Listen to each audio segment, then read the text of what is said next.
it's Eden here from A Moment of Zen, and today we're talking about empathy. Well, we're not really talking about empathy, we're talking about crystals for empaths or energy sensitive people. People that are extremely sensitive to other people's energies. Duh, as the name implies. You guys are smart, you know that. Okay, so I did a little research because I wanted to see what the general consensus was on this topic. And I wasn't really surprised when I saw that there was a lot of diversity, yet there were a few common threads throughout the different lists that I found. I did find it was interesting how I felt about the list because, you know, well, it wasn't really interesting because here's the thing. Everybody experiences crystal energy in their own way. I've said that over and over again. If you've ever watched any of my crystal videos, then you know that I say that. So if the majority of people say that this crystal here does this thing and you're not experiencing that, you're experiencing something different that doesn't make you wrong, that's just how you experience the crystal energy. Okay, so moving on. Why did I pick these stones? I picked 5. I'm saving the best for last. Well, I shouldn't say that because they're all awesome, but there's a reason why I picked a certain one, and we'll save it for last. And it was on a couple other people's lists.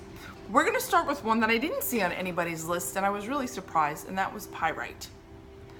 I chose Pyrite because it is grounding, and I feel that when you're an empath or energy sensitive, you're probably not grounded very well. Most people are chronically ungrounded, but that's one of the reasons why I chose it, for the grounding. The other reason why I chose it, because I feel like Pyrite acts as an energy shield. So let's say you're out and about and you don't want to be tapping into everybody's energy. You need some shielding against that. That's where I feel like Pyrite works wonderfully. It's also great for the shielding aspect to keep, other people from draining your energy. That's why I think Pyrite is really important for people that are empathetic and energy sensitive. But then again, you know, you gotta figure it out for yourself. Try it out, see if it works for you.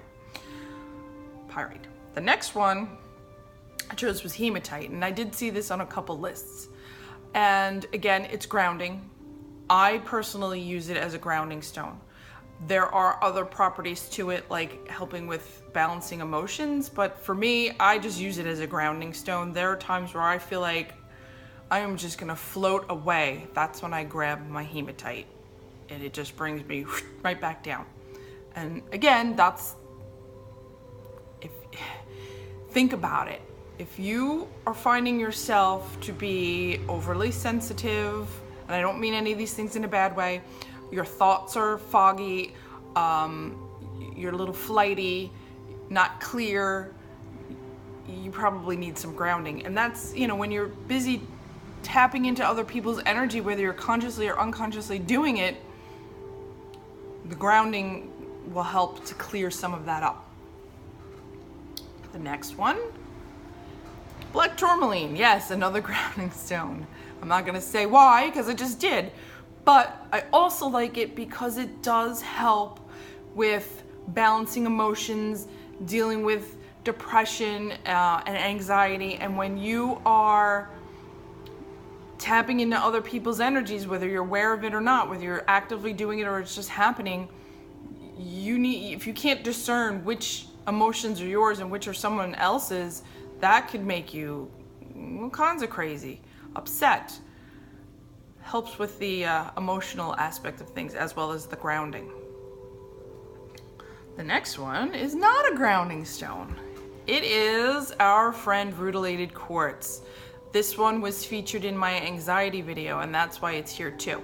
It really does help, at least for me, with controlling anxiety. And think about it, if you are in a crowd of people and you're wide open and you're tapping into everybody's energy, again, whether you're aware of it or you're not aware of it, but you start to feel overwhelmed or anxious, this will help, at least for me, to calm those anxieties. That's why I love it. That's why it made it on the list. The final one, which was on other people's lists, And I'm gonna explain why, to me, I feel it's so important to have it if you are an energy sensitive person or an empath, and that is rose quartz. Rose quartz, yes, it's that love stone, and that's why it's here.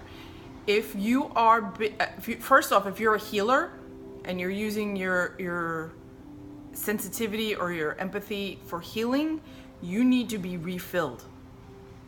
If you're giving, and sensing, you need to be refilled. Otherwise, you're not going to be of help to anybody. You're going to be an empty well. You need that love energy to fill you back up.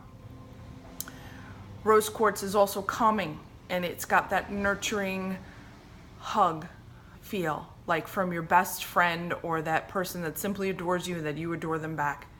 That's why I chose it. This isn't something that's going to enhance your abilities, and I didn't want to pick anything to enhance them, because I'll tell you, chances are your abilities are strong enough as they are. It's more about refining it, learning to block out what isn't necessary and to fill in where you need to. And that's why I chose rose quartz. It fills in where you need it.